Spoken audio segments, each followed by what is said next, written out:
found it so interesting because it was like, here, this water was another instance of the love that he was looking for. It's like Jesus said, I am the living water, right? And so the question was posed, have you ever had to battle in your mind with that experience of it's just a small lie, or in your head, you've justified it yourself, or trying to hide the truth to save your own circumstances?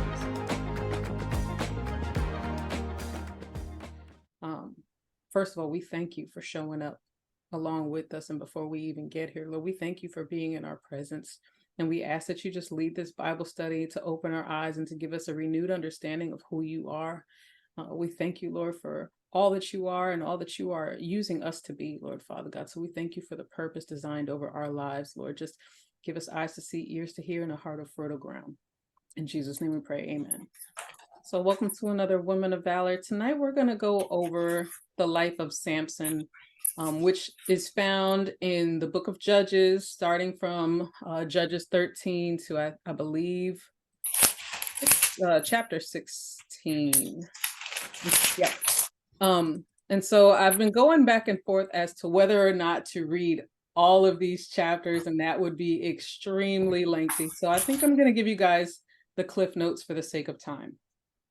So there's 3 women that I want to focus on in the life of Samson. There's 4 women that are mentioned, but 3 women that I want to focus on. That's his mother, his wife, and Delilah. So when you look through Judges chapter 13, and is there anybody who's not familiar with the life of Samson? So basically, Samson was from birth a Nazarene, right? His mother encountered the angel of the Lord, which is Jesus, prior to, in the Old Testament, prior to him taking on flesh. Jesus comes to visit her, and she is barren. And we've heard this story before, right? The barren woman who conceives for a specific purpose. And when the angel of the Lord gives her direction as to what was going to happen and what she was supposed to do, which is to abstain from anything from the vine, she runs to tell her husband to get him to see the angel of the Lord. And her husband prays that he would see this man, because she says, I know I saw God. This was God that came to me. So her husband prays that this angel would be revealed to him too, because he also wanted confirmation. Again, I'm giving you clip notes. You can definitely go through Judges 13 for this specific story. And so his mother does what she needs to do. She abstains from anything from the vine. And when he is born, no shear is to be to his head. Like he's supposed to continue growing out his hair, and his hair never cut, right? There's some other things that are specific to being a Nazarite. But what is told to her by the angel of the Lord is specifically those 2 things, right? So we'll continue the story to Judges 14. And that's when Samson goes to get a wife. So he meets this woman of Timnah, right? Of the daughters of the Philistine. That's how Judges 14 starts. And so I'll read a little bit of this one. It says, he went up and told his father and mother, saying, I've seen a woman in Timnah of the daughters of the Philistines. Now, therefore, go get her for me as a wife. He saw her for whatever reason. He said, this is it. I'd like her as a wife. And his father and mother said to him, is there no woman among the daughters of your brethren and among all our people that you must go get a wife from the uncircumcised Philistines? And Samson said to his father, get her for me, for she pleases me well. But his father and mother did not know that it was of the Lord that he was seeking an occasion to move against the Philistines. For at that time, the Philistines had dominion over Israel. So that gives you a little bit of background to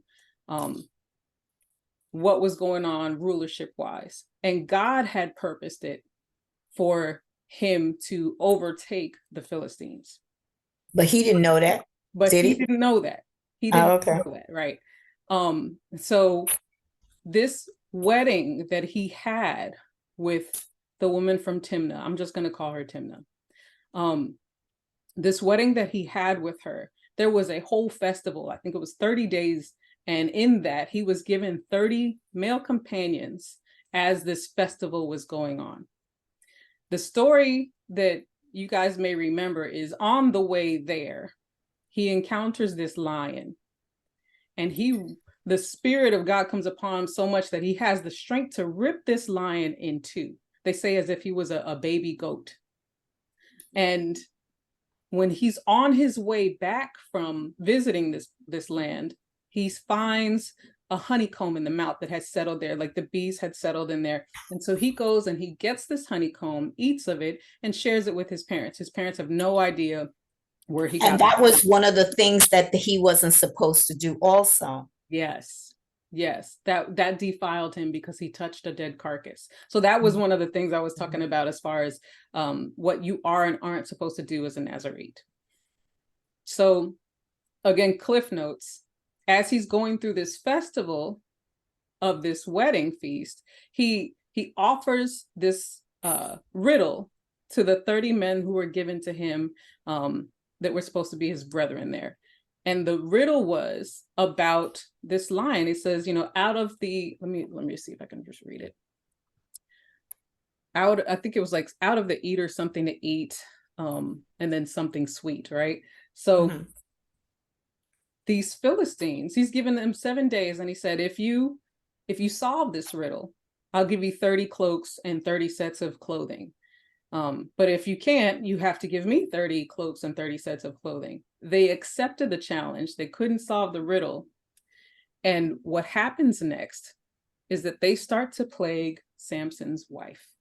And so it says here in verse 15 of Judges 4, but it came to pass on the 7th day that they said to Samson's wife, entice your husband that he may explain the riddle to us, or else we will burn you and your father's house with fire.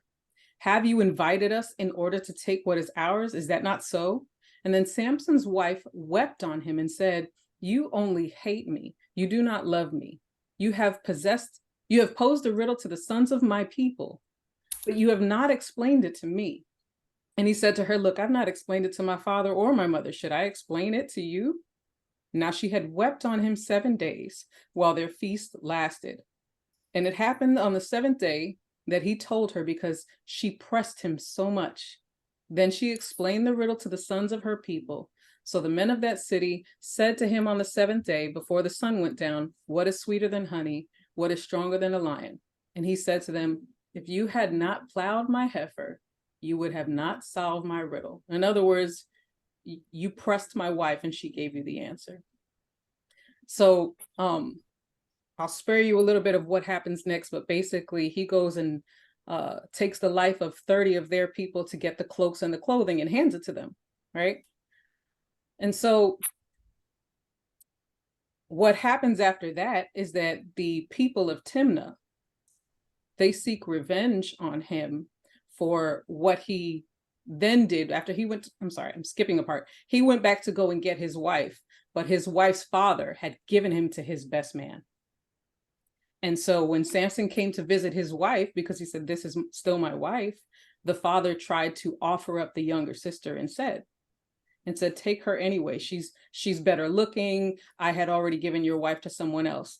And so Samson, in his anger, burned their fields. And for retaliation, the people of Timnah killed the woman, her father, and their entire household. So again, I'm skipping through because I want to be purposeful with my time. But then we have the story of Delilah. And a lot of you know the story of Delilah. Basically, he had, because of this fight that he had with the Philistines, he'd become their ruler for 20 years. 20 years. This is a time where Israel had no judges. So, prior to the judges, had no king. So he was their ruler for 20 years. And he comes upon Delilah, who he falls in love with. And what I find interesting is that the Philistines, they propositioned Delilah for 1,100 shekels of silver each for each of the rulers. If she could find the reason of his strength, they would pay her. And my thoughts were, Man, Jesus only, was betrayed for 30 pieces of silver. She got 1,100 per person. That's a lot. Hey, Jenny, I had a question. Mm-hmm. So when you're saying, because I did read about him being over them for 20 years, I thought they were referencing like the Israelites, but you're saying that he then became ruler over the Philistines No, no, too? no. Oh, it is Israelites. It was Okay. the Israelites. The Okay. Philistines still had their rulers. I'm sorry if I wasn't clear. No, it's okay. The only other question I had is when we were reading when I was reading in the beginning, um, when it talks about how he killed the lion, Mm-hmm. it said that he went, I guess he was on his way to see the lady before he Mm-hmm. married her, but it said he went with his mother and father, Mm-hmm. but yet he didn't tell them. So I'm Right. like, was this on another journey or did he? I mean, they might have gone ahead of him, or he, Got it. not really sure, but he went with them. It said, like Yeah. how he came about killing that lion was not in their presence. Yeah. Yeah. So I saw that too, and I was like, huh, there must be a That little didn't, bit. like, he did that, not in their presence. And then when he went back to get the honey, when he saw him once again, he still wasn't in their presence. So Right. yeah. Right. Okay. So, when it comes to Delilah, we know the story of her frequently asking him, "What's the source of your strength?" Because now she's been propositioned this bribe. And several times he gives her the wrong answer. And you would think, every time you wake up, everything that you said would be the cause of your weakness has happened to you at her hands. And you still eventually go on to tell her what happened. So, I'm actually going to read from chapter 16. I'll read verse 4 and then I'll go through verses 15 to 20. It says, afterward, it had happened that he loved a woman in the valley of Sorek whose name was Delilah. And the Lord of the Philistines came to her and said, entice him and find out where his great strength lies, and by what means we may overpower him, that we may bind him to afflict him. Every one of us will give you 1,100 pieces of silver. So Delilah said to Samson, please tell me where your great strength lies, and what you may be bound to afflict you. And Samson says to her, if they bind me with 7 fresh bowstrings, not yet dried, then I shall become weak and be like any other man. So the Lord of the Philistines brought her up 7 fresh bowstrings, not yet dried, and she bound him with them. Now men were lying in wait, staying with her in the room. And she said to him, the Philistines are upon you, Samson. But he broke the bowstrings as a strand of yarn breaks it when it touches the fire. So the secret of his strength was not yet known. Then Delilah said to Samson, look, you have mocked me and told me lies. Now please tell me what you may be bound with. So he said to her, if they bind me securely with new ropes that have never been used, then I shall become weak and be like any other man. Therefore Delilah took new ropes and bound him with them and said to him, the Philistines are upon you, Samson. And men were lying in wait, staying in the room, same thing. But he broke off his arms like a thread. Delilah said to Samson, until now you have mocked me and told me lies.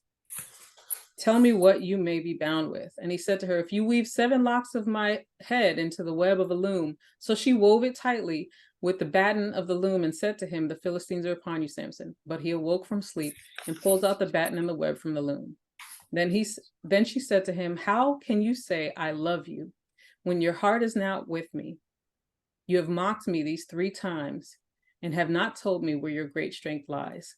And it came to pass, when she pestered him daily in her words and pressed him so that his soul was vexed to death, that he told her all his heart and said to her, no razor has ever come upon my head, for I have been a Nazarite to God from my mother's womb. If I'm shaven, then my strength will leave me, and I shall become weak like any other man. So we know that she eventually does that. She shaves his head, or she has his head shaved after she puts him to sleep. And he wakes up, the Philistines come in, they blind him, and they take him off to jail. So what is so important about these 3 women? His mother, his wife, and Delilah.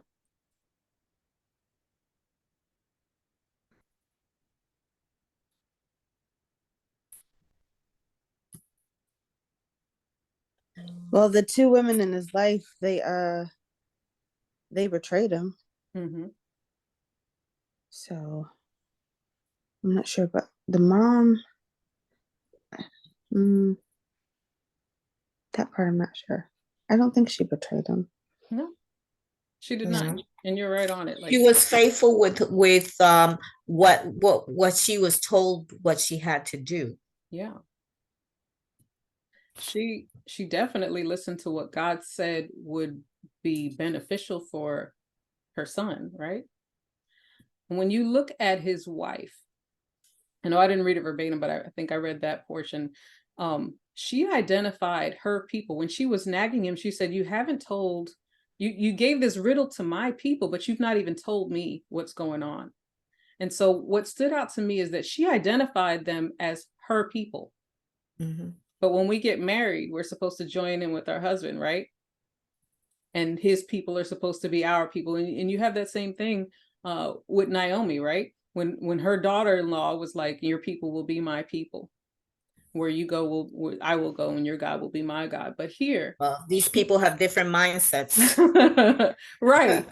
So, so she identified them as her people, and that's what she was so stuck in.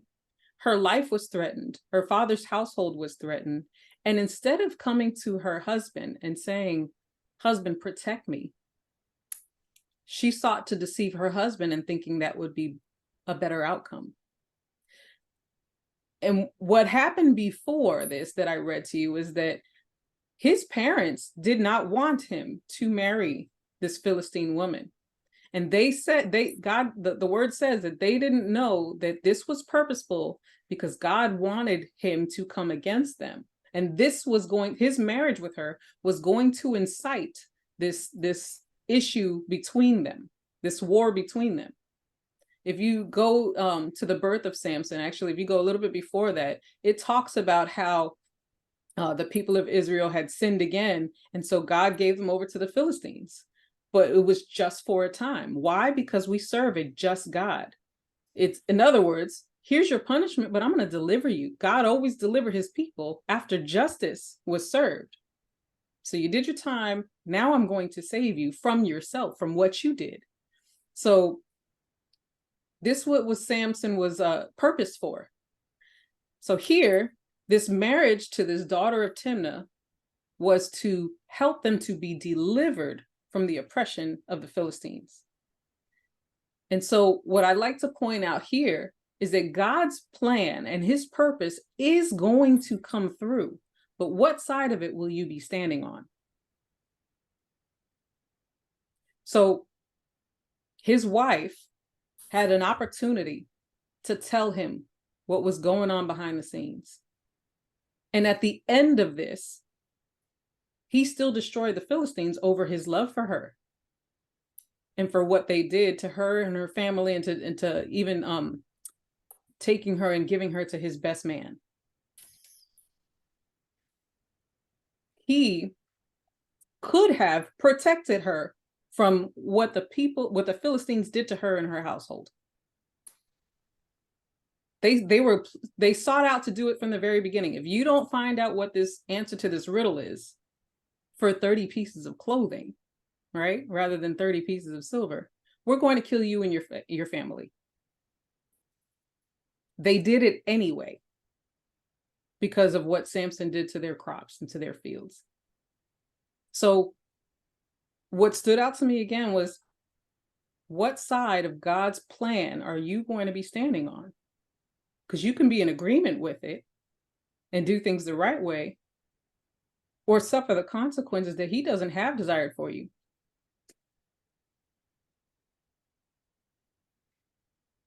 When you look at this relationship with Delilah, the 1,100 pieces of silver, the bribery, she did not know the rulers, the men that approached her. Those, unlike Samson's wife, those were not my people, my blood, right? My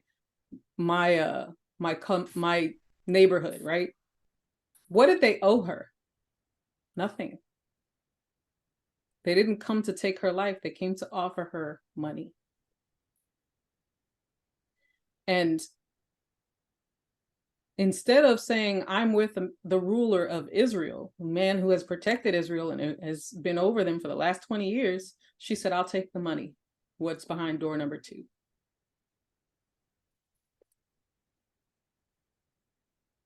What Samson did in telling both his wife the riddle and Delilah the answer to his weakness. Did you guys catch why he did? Tell them He both. was aggravated. They nagged him to death. Yep. Literally Each sick and tired. each time they nagged him. I know it was, I don't know, it just stood out to me like when you said in the beginning, how I talked about that Israel had sinned again. So he turned them over, let the Philistines take control over them, but it said for 40 years. So that's like something we see repetitious in the Bible. And then the wife complained for 7 days. So once again, something else that's repetitious in the Bible. And the fact that he was annoyed. So it's like, if you annoyed him, I guess, long enough, he would just give in and give the information. But it was still the whole thing about him marrying her was God's plan, because he wanted to use him. So it's like he was going to marry her regardless, because God's plan is going to purposely come out, and there was going to be a conflict, but maybe it wouldn't have happened that way, but that's the way it happened. And then the other thing is like, so because he was marrying her and the parents didn't, it was like they were unequally yoked. So it made that turmoil. I think that's what stood out when she was like, my people. And it's like, wait a minute. I had to read it again. I'm like, I thought they were already married.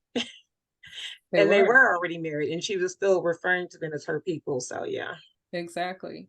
And so what I saw in this is that Samson was just really looking for love and betrayed by it, because he loved his wife, and it said he loved Delilah. And so the reason why I wanted to study the women in Samson's life was because as we started Women of Valor, one of the things that we studied adamantly for the first few weeks, and actually the first couple months, is what it is to be a woman, a Proverbs 31 woman, right? And all the things that it takes as far as being trusted, being part of your husband's promise, being part of making sure that the affairs are in order, that while his name is known in the gates, you're rising up early and you're taking care of the affairs, right? But his wife was self-seeking in this. And instead of trusting in her husband, she betrayed him. He was betrayed by love both times. And you saw that was really his weakness there. It interests me so much because it's a good reminder of who we're supposed to be to the people in our lives.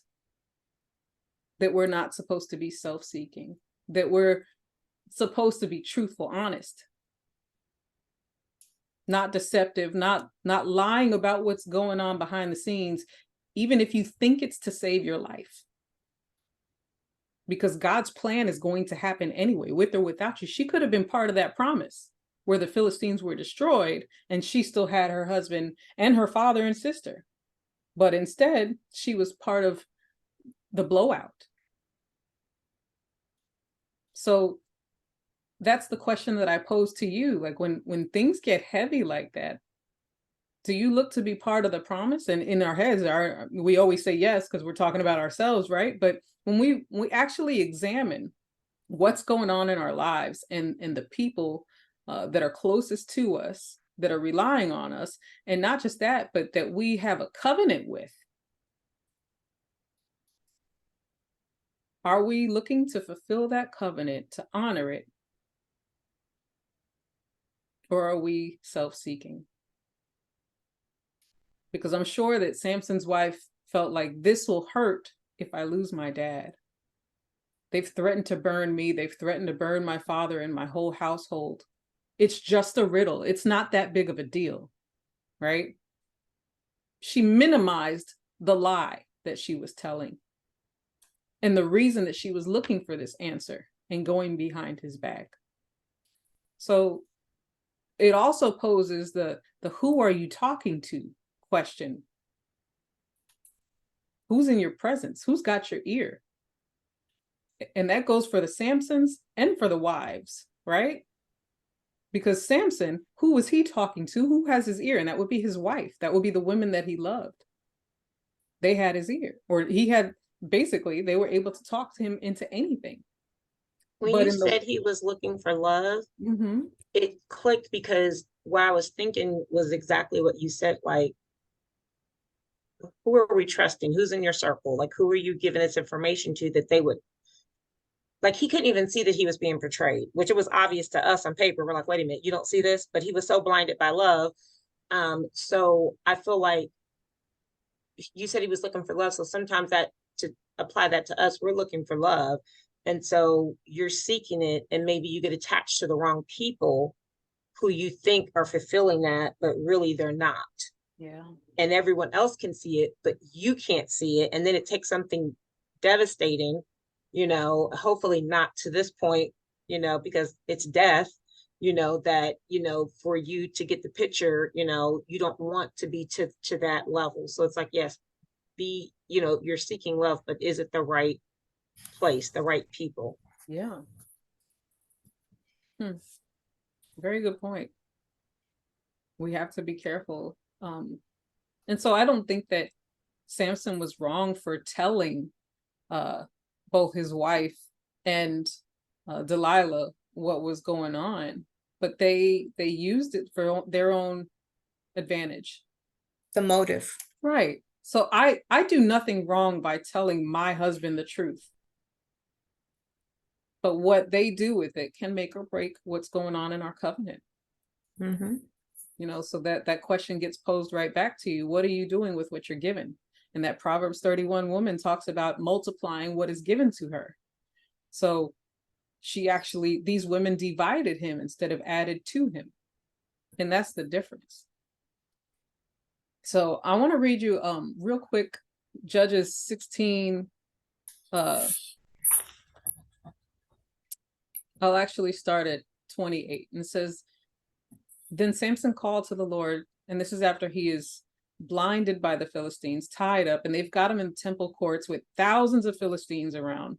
And it says, then Samson called to the Lord, saying, "Oh God, remember me, I pray. Strengthen me, I pray, just this once, oh God, that I may with one blow take vengeance on the Philistines for my 2 eyes." And Samson took hold of the 2 middle pillars which supported the temple, and he braced himself against them, one on his right and the other on his left. Then Samson said, "Let me die with the Philistines." And he pushed with all his might, and the temple fell on the lords and all the people who were in it. So the dead that he killed at his death were more than he had killed in his life. And his brothers and all his father's household came down and took him and brought him up and buried him between Zorah and Eshtal in the tomb of his father Manoah. He had judged Israel 20 years. What stands out in that portion that I just read out? And he had more brothers and sisters. Exactly.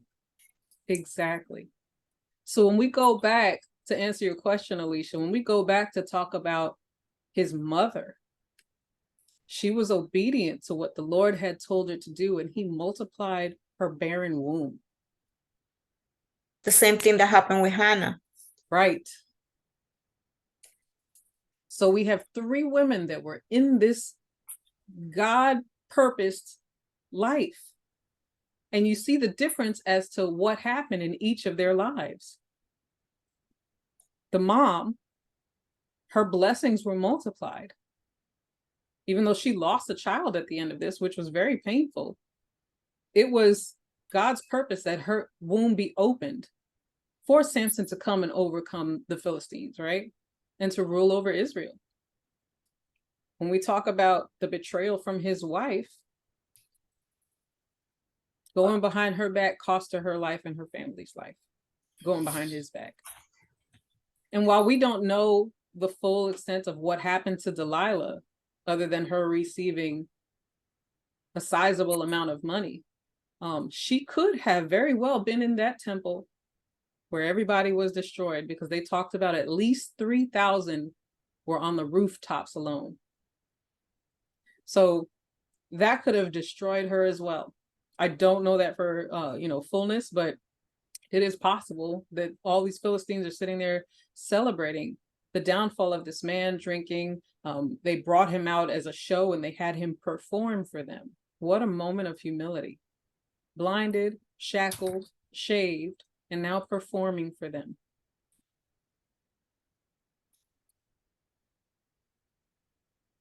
We often study the women of the Bible who have had this positive impact in the bloodline of Jesus, or even just showing us encouragement of how we can push through.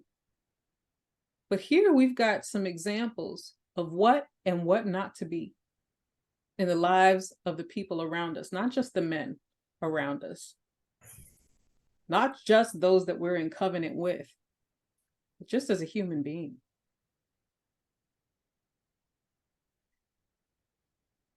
It stands out to me because the mother was in the presence of God and she recognized it. I love that it says when the angel of the Lord came and they offered him a sacrifice, they said, well, offer a burnt sacrifice to the Lord. And when they did, and they asked, tell me your name. And he says, as he always says, when the angel of the Lord is questioned, why do you want to know my name? There's a little bit more elaboration here. And he says, there's no way that you can even understand my name. So we have a God who loves us enough to deliver us, to justify us, because justice is served two ways, right? We have to endure the justice for what we've done, but also what's been done to us. And so he's justified his people in both of those ways, both in giving them over to the Philistines and then delivering them from them, and using a person that he purposed and designed out of a barren womb to deliver them. He was the child of promise. He was a child of promise. We see that a few times. But this man was overcome and subdued by another weakness that we all have. We've cut our hair thousands of times. I'm exaggerating a bit. And what does that do for our strength? Probably nothing. Sometimes it makes us feel a lot better when you get a good haircut, right? You feel a lot better about yourself. You get this extra power and, you're strutting a little bit. You got confidence when you get a good haircut. It was his broken heart that caused his downfall. And that's something that we can all relate to, because we've all had a broken heart. We've all been betrayed by someone. And I actually even want to go a little further and say we've all betrayed someone at some point in our lives.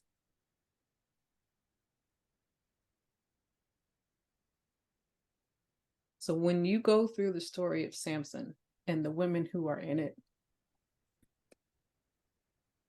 and you look at your own life, do you think about the profit that you can gain? Do you think about trying to save yourself as if you are your own savior? Because the thing is, we got Jesus for that.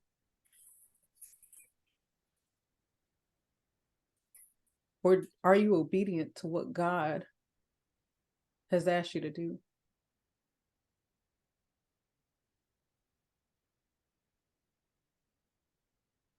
Does anyone honestly struggle with that?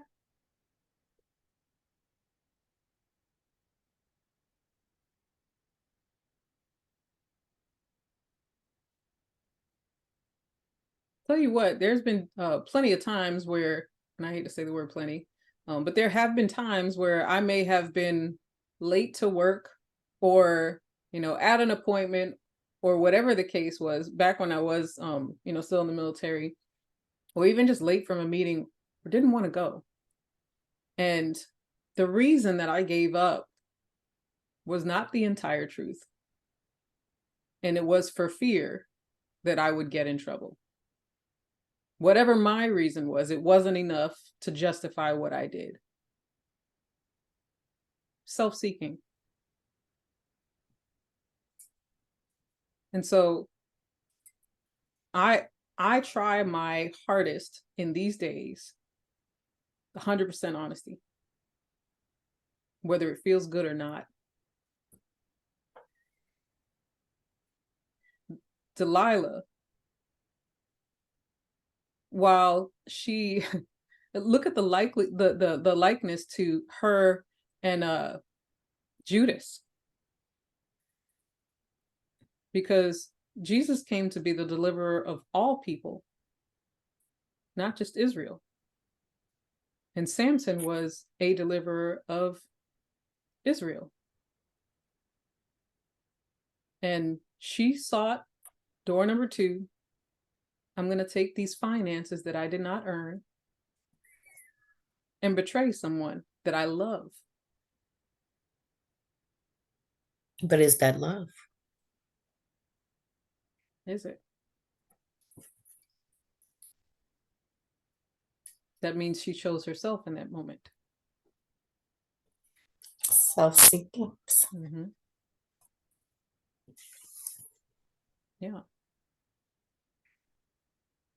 So what are your thoughts as you think about these 3 positions and you examine your own life?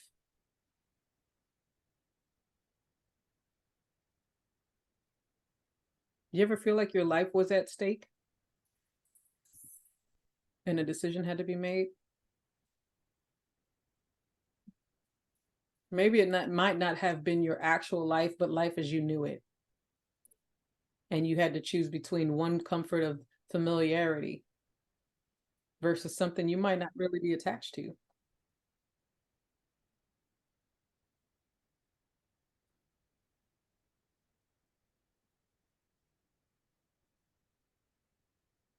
Anyone have that experience? What Gotta is go the to- experience in question? So we've talked about the life of Samson and the 3 women that were in his lives, and his mother, who was obedient to God, was blessed from a barren womb to having not just Samson but multiple children after that. And then we had Samson's wife, who for the desire to save her own life and her father's life, betrayed her husband and went behind his back, thinking, oh, it's just a riddle. I'll just do that and tell the riddle so that I can try to save my own family, losing her life in the end anyway. And then Delilah, we likened her to Judas because for the price of silver, she sold out the deliverer of Israel.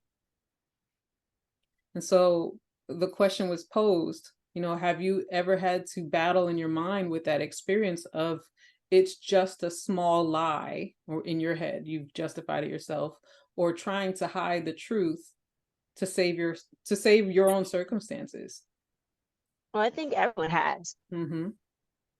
I think everyone has. I think it's small scale from like when you're younger, where you'll justify a lie, all the way up into like, your teen years. I mean, when you're younger, maybe you don't realize the stakes as much, but I feel like you come into more awareness in your teen years, or at least you should, where, regardless of the fact that you know that it's wrong and you know that you're wrong, people will lie, myself included, or change the narrative or make it seem like, I know that I'm wrong, but I'm going to change it to where I'm the victim of the story. And this is the only choice that I had available to me. And that's not what it was. It was the choice that I wanted.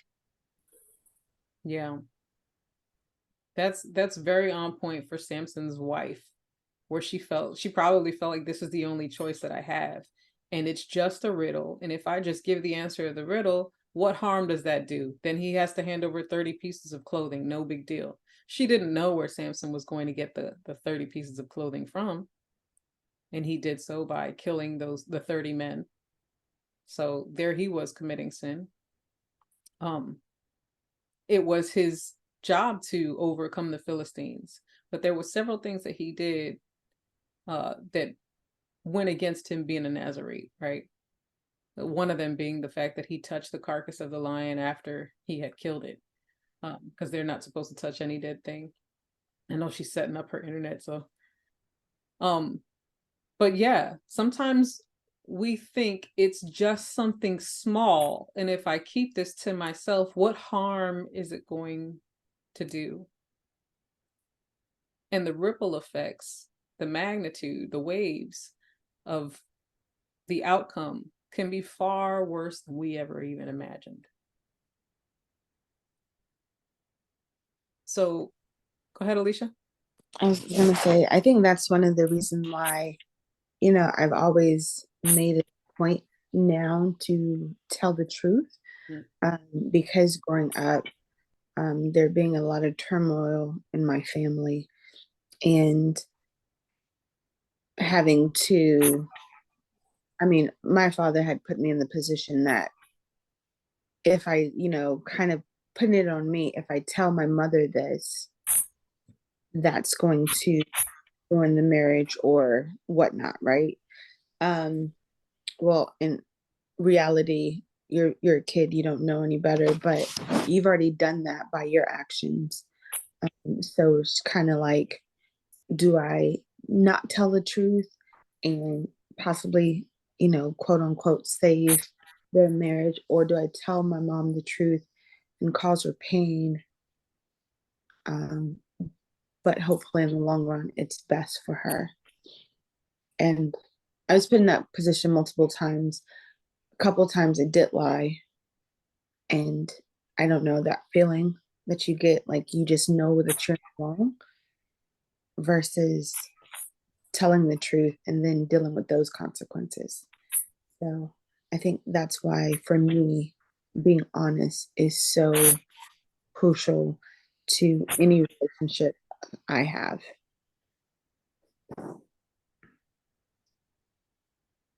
Aaliyah, you were getting ready to say something, I think.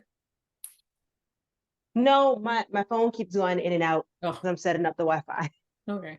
Alicia, I think that was a perfect analogy because Samson's wife felt like she was pulled between her people and her husband. And so to her, that's family and family. And there's betrayal that's already present. And what you experienced was trying to have to choose between family and family, and whether or not you extend the betrayal or go for the truth. I think a lot of us, like you said, get put in that position. Whether or not we create the circumstance, that's another thing. But when you're put in that position, what do you do? And like you said, you may have chosen to keep the secret or keep the betrayal going for the moment, and not sure what the outcome of that was going to be. And sometimes that extends pain, suffering, or rather deception. And when someone well, let me ask you, like, at any point was the truth revealed and you feel guilty for knowing? No, well, my mother never made it about us. Mm-hmm. She never put that on us. Right. But your own feelings about what was revealed. Of course, Yeah. I think I felt the blame in both circumstances. Yeah. Because in both circumstances there was pain, so I don't think in either one of them I felt more or less guilt. Mm-hmm. I just hated being put in that position, Right. to either say something or not, because for me, I always knew that the truth was going to be revealed. It mattered on the timing. Right. And I think that's what's key right there when you're trying to decide, what do I do in this circumstance? In this particular instance, the betrayal was not initially yours, right? That was somebody else's um position, or somebody else's threat, somebody else's wrongdoing. So that's where we have to take ourselves out of the equation there and say, this was not mine to bear. So going back to Samson's wife, if she would have simply told her husband the threat that she received, there's a a giant possibility that Samson would have gone and killed everyone who threatened her, because that's what he did to retrieve the 30 pieces of clothing. That's what he did when that was his purpose, to overcome the Philistines. So his reaction to what she said, again, it would have still cost her the people that she knew of Timnah, which had already came across her and betrayed her, but her integrity would have been kept. Her marriage would have been kept. Her life would have been kept. And it's hard because we don't know the outcome of our actions until we're there. And like you said, while we're reading it on the pages, it's obvious that these women were, or at least Delilah, was trying to betray him multiple times. Like, how can you not see that? We see it because it's written on a page. Instead of it being drawn out for an entire week, we don't have the details of the entire week, but we have the very key points of the back-to-back betrayal that is obvious. So now that you see the three women that were very integral in his life, how do you apply that to your life when you ask yourself, which one of these women am I today? Am I looking for a financial come up? Am I trying to save someone's life and still doing wrong? Or am I listening to what God told me to do?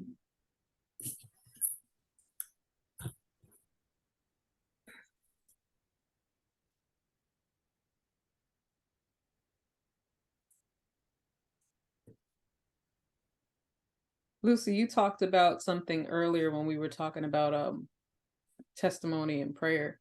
And you said that Tony, even when he doesn't like it, he's obedient. Mm-hmm. And that's what I see as far as Samson's mother. And we don't know what she had to endure, but she was barren up until that point. And listening to God multiplied her womb. Sometimes the obedience may not feel good.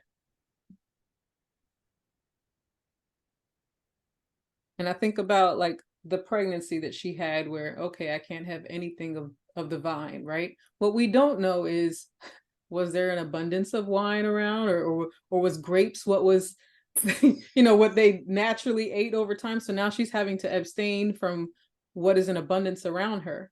The temptation is always there. Whenever God asks you to do something, there's going to be a temptation against it. And we have almost that example in Job where it's like, it's not really love if that love isn't tested. It's not really faith if that faith isn't tested. I'm not sure if you can grasp the magnitude of that, because I'm not sure I'm doing it justice. But let me put it to you this way. Is it really called being faithful to my husband if there's never any temptation to cheat?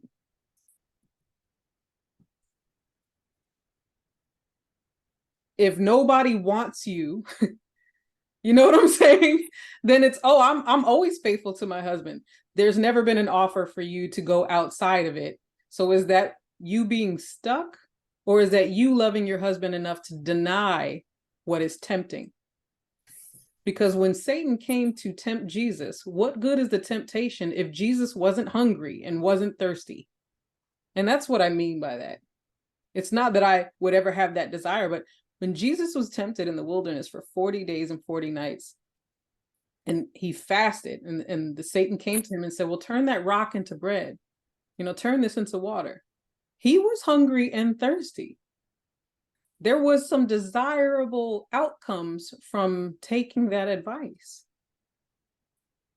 But obedience to God and his purpose was far greater than succumbing to temptation. So when we apply this to our life and we say, you know what, it may look tempting or favorable for me to hide a little bit of this truth and be self-seeking, for me to just receive this payment 1,100 shekels of silver per king for this man that I'm not married to. Okay. I didn't like him that much anyway. You see what I'm saying? It might have cost her life.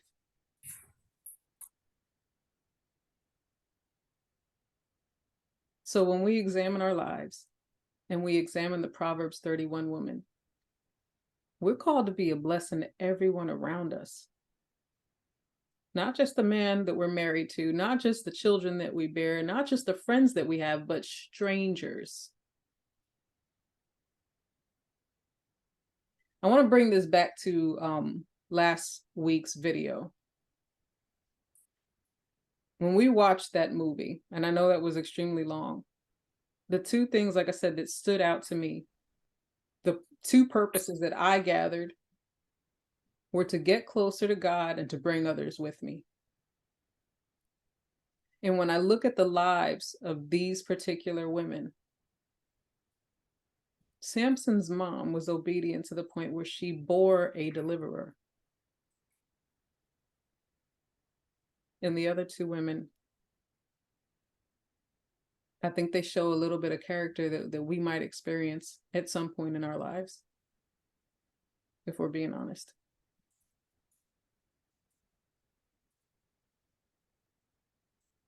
Yeah. And so I don't want to just study the women that we can learn positively from, because I think that we can positively learn from these women as well. How to make the tough decision so that it doesn't end up like this. When the people that are around you have a God-given purpose, are you feeding that purpose, or are you in the way?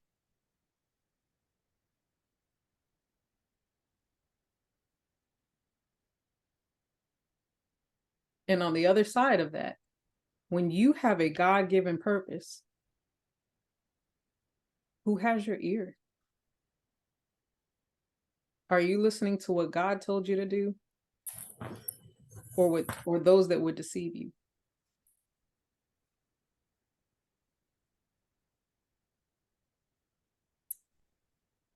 What are your thoughts on this, ladies?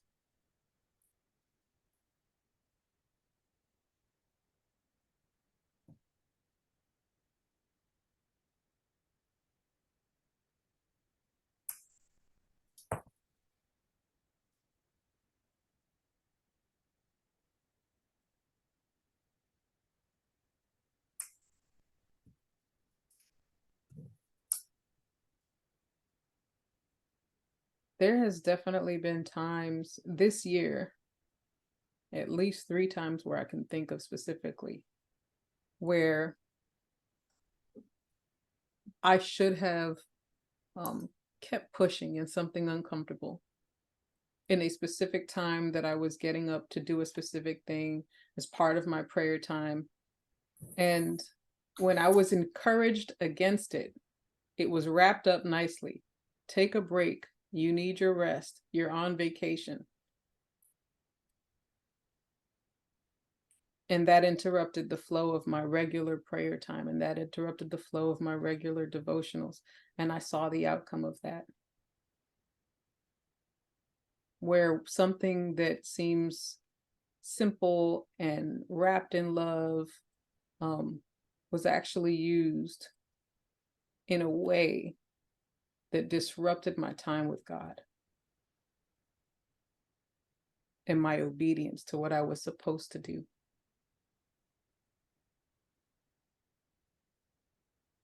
And while the person, my husband, was, take a break, we're on vacation, you don't have to get up at 5 o'clock every day. And me multiple times, no, this is what God told me to do. No, you're on vacation. And trying to make sense of that. No, I am on vacation. Maybe I should. The hindsight of that is it interrupted my dedication.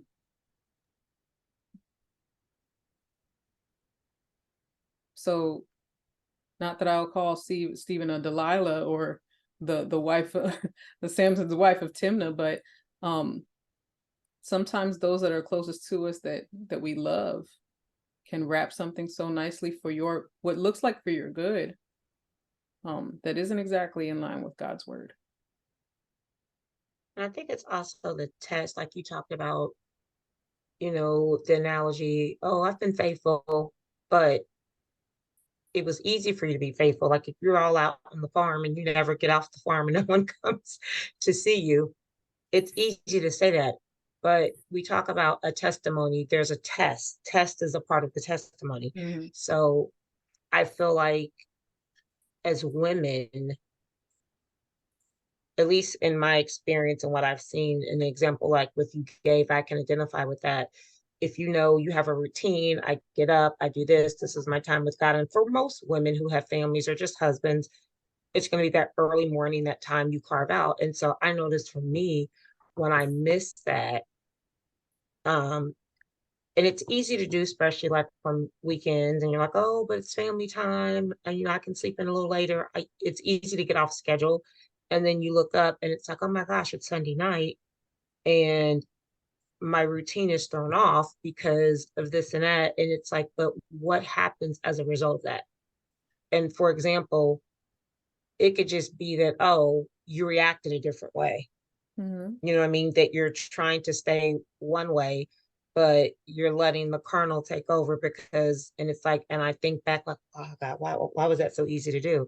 And I really think it's because you didn't start off your day the way that you're supposed to, with doing your reading, doing your devotionals, getting a word in your spirit, Mm-hmm. because you're not feeding it daily.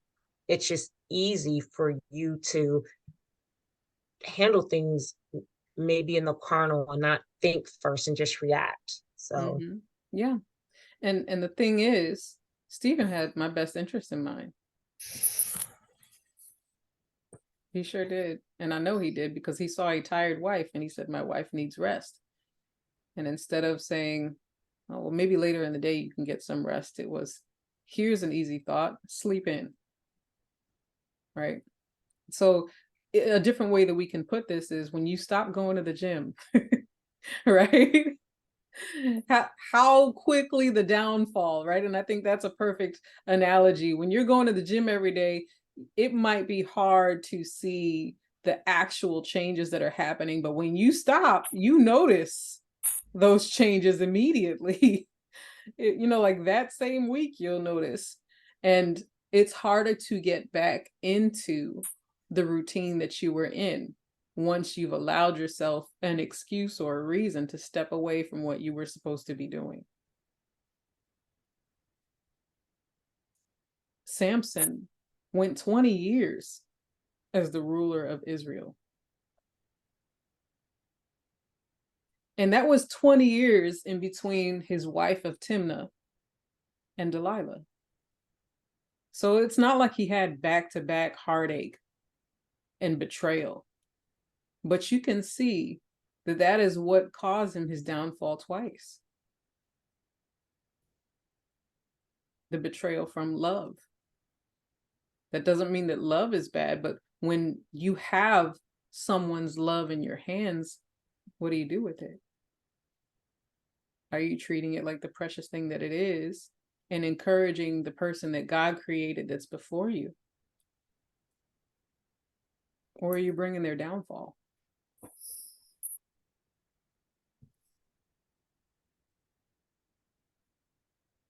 Our families, our friends, and even our coworkers, every one of them has a purpose. Whether they're living in it or walking in it, that's between them and God.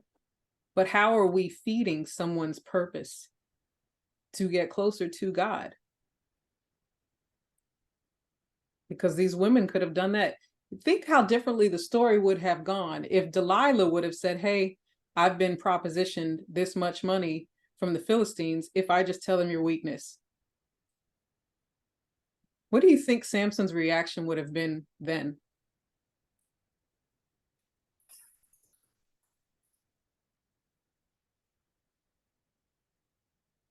Anyone? I think he would have reacted like he did with the first wife and go after them. Yeah. I think instead of taking them down in his own death, he would have taken them out in his life. He would have delivered them that way. The goal was for him to deliver Israel, but did it have to cost his life? So both of these women could have straight told Samson what was going on behind the scenes. Did you notice one thing? That at the end, when he's talking to God, he's not even asking God to spare his life. He just says, just give me one more chance. Yeah. Actually, I want to show you something a little bit more in that. There's a scene in here in these chapters where after Samson goes, right here in chapter 15, I'll begin at 16. Now this is after he killed 1,000 men with the jawbone of a donkey, right? It says, and Samson said, with the jawbone of a donkey, heaps upon heaps, with the jawbone of a donkey, I have slain 1,000 men. And so it was, when he had finished speaking, that he threw the jawbone from his hand, and he called that place Ramath Lehi. Then he became very thirsty, so he cried out to the Lord and said, you have given this great deliverance by the hand of your servant, and now shall I die of thirst and fall into the hand of the uncircumcised? So God split the hollow place that is in Lehi, and water came out, and he drank, and his spirit returned, and he revived. Therefore he called its name En-Hakkore, which is in Lehi to this day. What I find powerful about that is not only did the angel of the Lord come and speak to his mom specifically, but when he cried out to the Lord in this instance, water was given to him. Now notice he was weak and feeling like he was going to die. He still had all the hair on his head. Did you notice that? And when I think about the time where Jesus in the Old Testament, through Moses, brought water from a rock, where the angel of the Lord, where he said, you know, I was with Moses and I was the water of that rock. I was the water in the well. Like he's the one that came even to, even in the Old Testament where we're talking about Hagar. And she said, he's the God who sees me, and he brings water and stops her son from dying of thirst. We have these instances where God meets us with a refreshing because we've called out to him. And like you said, Lucy, he was revived in that moment, not to save his own life, but to continue just carrying out what God set him purposed for. So what do we call out to God for?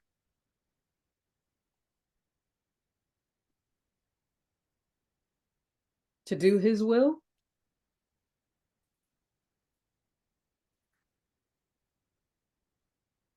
Or self-seeking?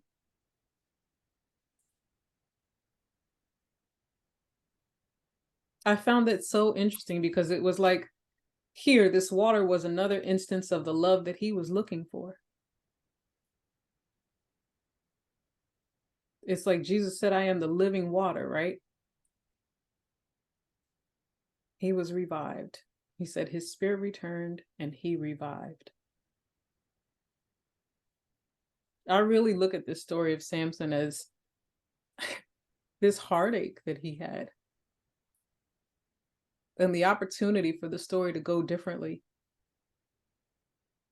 if the women in his life would have simply been, unfortunately, I'm going to say this, like his mother, obedient to God. It makes all the difference. It doesn't have to be comfortable. It doesn't have to feel good, but it has to be what's right. Alicia, as you pointed out, sometimes telling the truth, it feels like you can't win for losing. Like someone's gonna hurt either way, and that's true. Sometimes you are put in that situation where no matter where you stand, there is going to be pain. But like I said earlier, when you're examining the purpose that God has in your life and the purpose that God is the plan that he's going to carry out no matter what, where will you be standing when that line is drawn?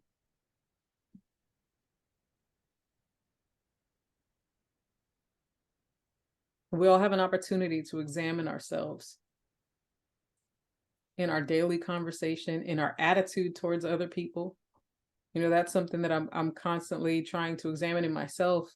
And even those that are closest to me, like when I'm talking to my husband and he may be frustrated in traffic, that's a favorite go-to because I feel like everybody can relate to the the frustration in traffic, you know, and him changing his speech and me changing my speech to, instead of you being frustrated with the person, being frustrated with their actions.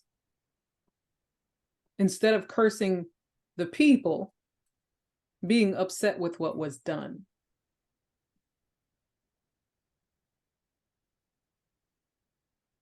Yeah.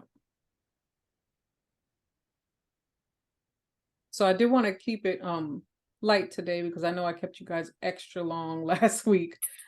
But again, I found this story to be a little bit of a hidden gem because it causes us to look at our own actions and say, you know, where do I stand when God examines my life and the decisions that I've made? Do I think I'm doing the right thing and I'm really not? Or am I obedient to God?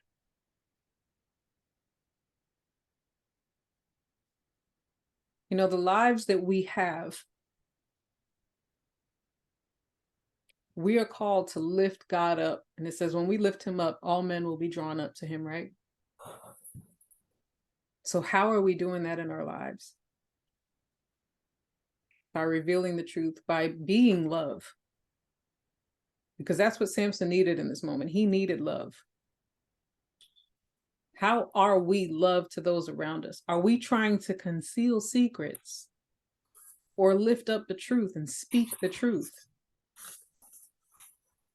About 2 months ago, I think it was, we talked about the power of having a voice. And in these circumstances, these two women used their voice for the wrong thing. Where they could have lifted up their voice and spoke about what was really hurting them and threatening them. And so often we do that with ourselves. We don't vocalize what's hurting us. And we expect others to know how to handle it. We expect others to know how to react to us, even though we're hurting and we don't tell anybody why. And in the reality of that, we are betraying ourselves and them.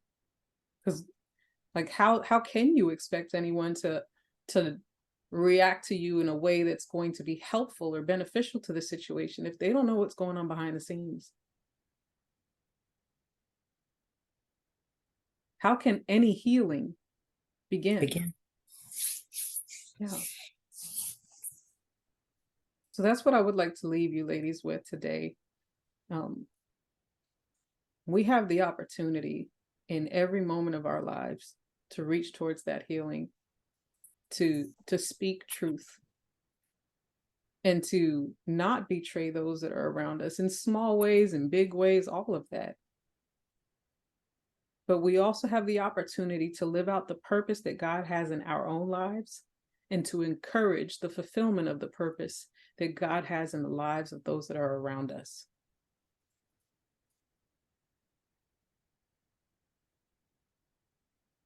We talk about Esther, and it says she was put there for such a time as this. Every one of you were born at a specific time for a specific purpose.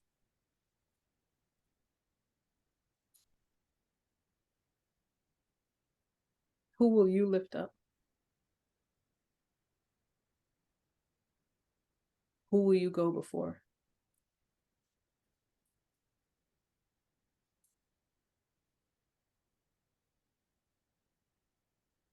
And Leah, we talked about you having to move to Hawaii, even though that was something that you really didn't want to do at first, for the longest. But there's a reason that you're there. And you'll find out why. Yep. Mm-hmm. Every one of the places that I got moved to, I fought tooth and nail. And I found that every time I got there, there was someone or something that I had to do that ended up blessing both of us. Whether it was, helping young airmen to be established or to make rank or to get out of toxic situations in their lives, or to teach the squadron about the value of women in the military, or whatever it was, being a first sergeant, allowing someone to just cry and to be heard. There was always a specific reason for me to be where I was, even when I tried to run from it like Jonah. So as you ladies go about your day, your week, and you examine your life, and you're even making plans for what I'm going to do with the next instance of my life, the next chapter of my life, seek God's purpose first. And then move towards that fulfillment.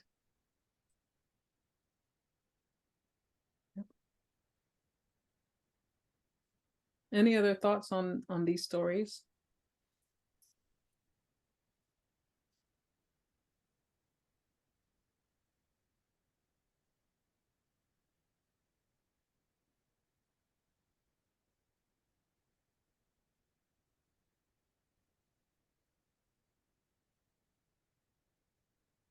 Lucy, I see you deep in thought. No, I'll send it to you later. Okay. Well, those are the questions I want to pose to you for this week, for you to consider. Using your voice to speak truth, to encourage purpose, and to be obedient to God. That's all I have for you today.